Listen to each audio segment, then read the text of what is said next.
Hey everyone, welcome! Today we're diving into a real treat Jamaican Christmas cake. In Jamaica, Christmas is super special. There's music everywhere, yummy smells from the kitchen, and lots of family time. And right in the middle of it all is this amazing cake, sometimes called black cake. It's not just dessert, it's like a symbol of everything good about Christmas. Families have their own special ways of making it, passed down through the years. The secret?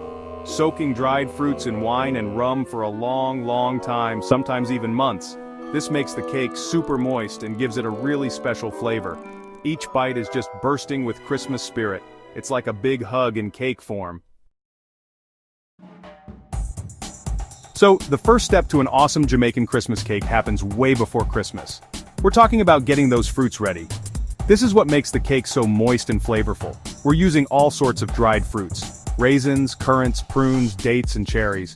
Put them all in a big bowl. Then, we pour in a mix of red wine and dark rum, making sure all the fruit is covered. The wine and rum help keep the fruit good and add a ton of flavor. Cover the bowl tight and put it somewhere cool and dark. And now, we wait. The longer the fruit soaks, the better the cake will be. Sometimes people soak it for weeks, even months. While the fruit is soaking, let's make the spice mix that gives the cake its special flavor. We're using cinnamon, nutmeg, allspice, and ginger. Can you smell that? It's like Christmas in a bowl. When the fruit is finally ready, we can make the batter. Cream together butter and brown sugar until it's light and fluffy.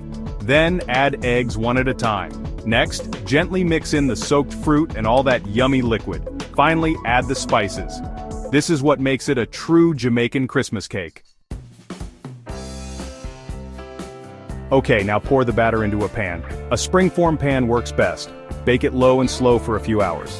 This makes sure it cooks all the way through and gets that nice dark color. Once it's done, let it cool completely before taking it out of the pan. While it's still warm, you can brush it with a little rum or brandy. This adds even more flavor. But the best part? Jamaican Christmas cake tastes even better if you make it ahead of time. Wrap it tight in a cheesecloth soaked in rum, put it in a container and store it in a cool, dark place for at least a week. Trust me, it's worth the wait.